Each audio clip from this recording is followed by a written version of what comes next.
In Wendell Berry's essay, Thoughts in the Presence of Fear, he writes, "The complexity of our present trouble suggests as never before that we need to change our present concept of education.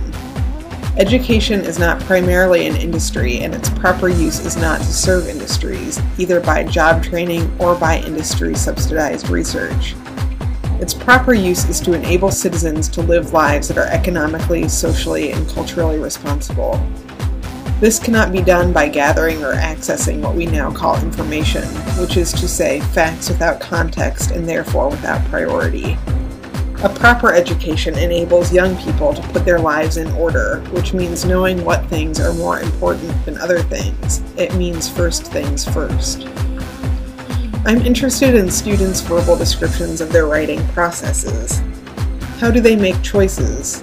Do they revise extensively on paper or in their heads? Do they have an awareness of how they sound on paper?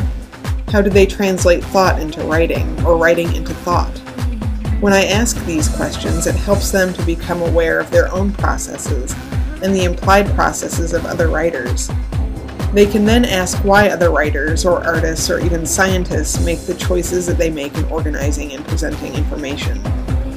When we teach students to value their ideas, and when we hold them to high levels of expectations about the formulation of argument, we give them tools to establish communities through work, vigilance, and reform. Their efforts may well be worth it in the end."